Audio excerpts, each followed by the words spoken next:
Good morning. This work presents a numerical model that can be useful in the field of retrofitted cement-based composite structures.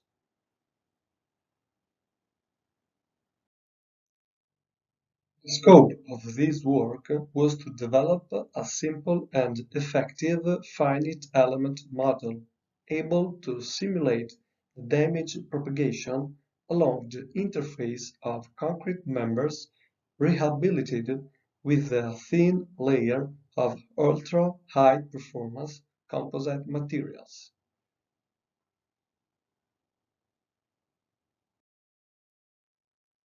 At the present, in the field of retrofitted concrete structures, bond failure along the interface between the substrate and the overlay can be observed after a period of service.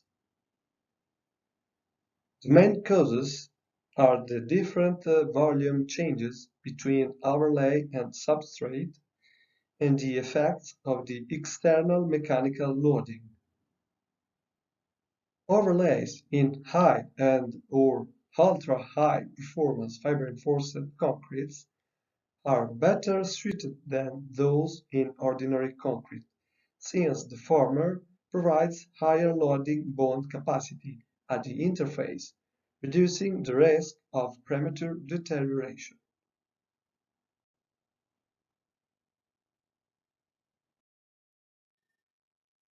Modeling the bond response of retrofitted composite concrete members represents a relevant challenge in a numerical modeling due to the number of mechanical parameters affecting the phenomenon.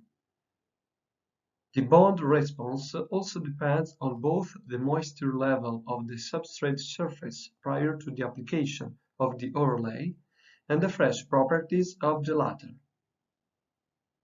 Both factors call for further investigations, since controversial outcomes are found in literature. The few available numerical models able to reproduce the bond response are complex and practitioners turn to simplify numerical simulation by using tie interface conditions. Drawbacks of tie models is that the bonding failure cannot be directly observed, so the bond performances would be drastically overestimated.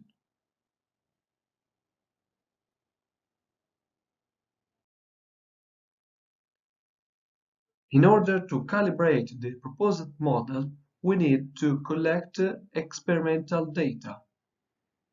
This is a schematical overview about requested data on the left and steps to prepare specimens to be tested on the right.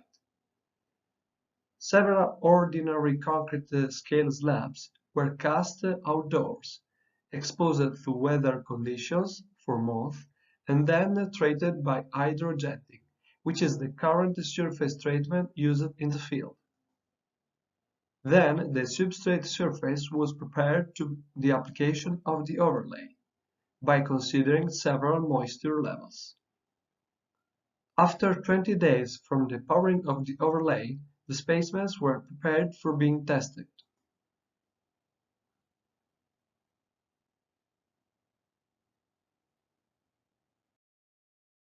Figure on the left shows the geometry of specimens prepared in this experimental program.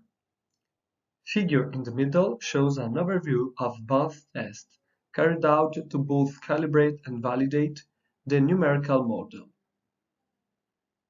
Testing devices are shown in the picture on the right. It can be noted that most of bonding tests have been performed with a novel hand pumping system designed by authors.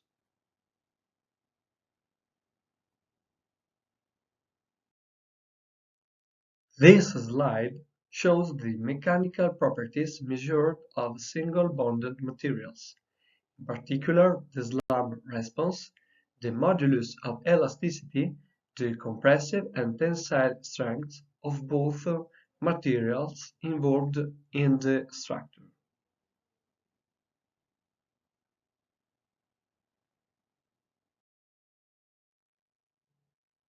Figures on the left show the results provided by a modified pull-off test.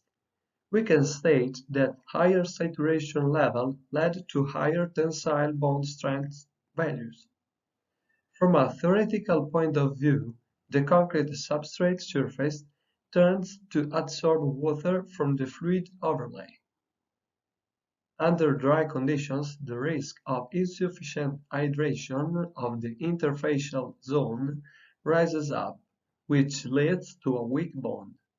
This effect is magnified in overlays with very low water-cement ratio, as can be observed in M2 series.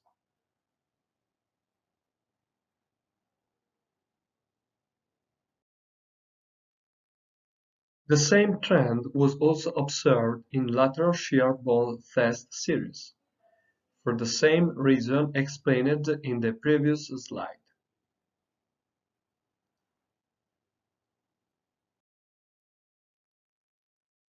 Bond test in Mode 1 permitted to validate the results provided by the modified pull-off bond test, where the risk of load eccentricity had to be minimized.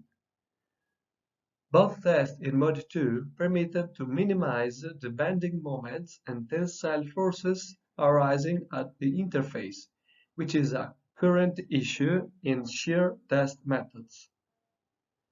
Tensile shear bond test permitted to quantify the coupling factor between Mode 1 and Mode 2. In the picture on the right, we can see the failure pattern of direct tensile test, direct shear test, and tensile shear bond test.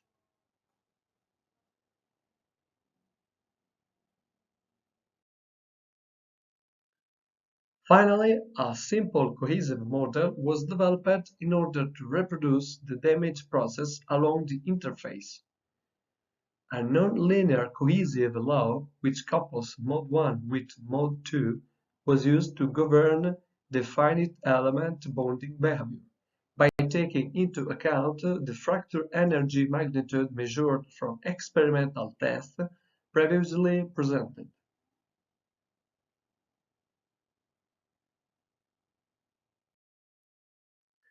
We can see the stress fields along the numerical interface as the external load increases.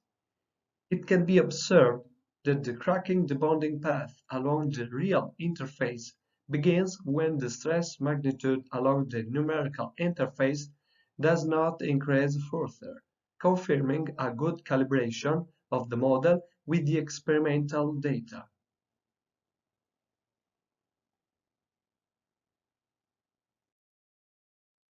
In this slide, we can observe the loading bond capacity provided at the interface of existing concrete structures rehabilitated with a layer of cement-based overlay, as the moisture level and the properties of the overlay change.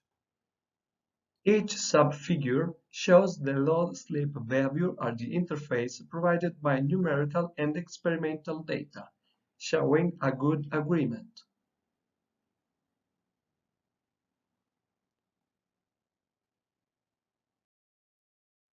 We can resume the main results of this work.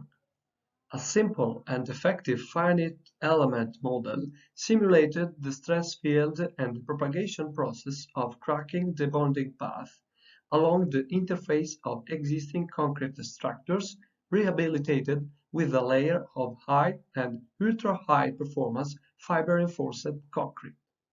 A bond testing device was designed by the authors to carefully calibrate the model by taking into account Mode 1, Mode 2, and the coupling factor between modes.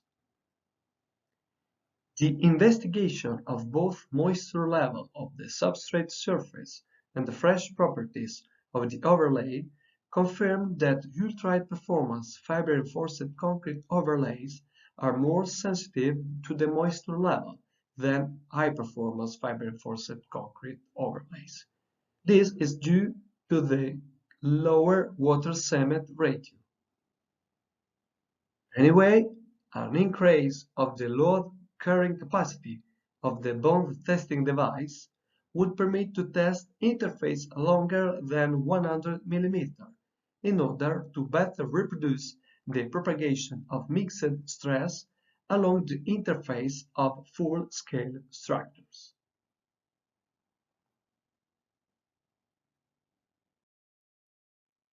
This presentation reflects the content reported in the following works.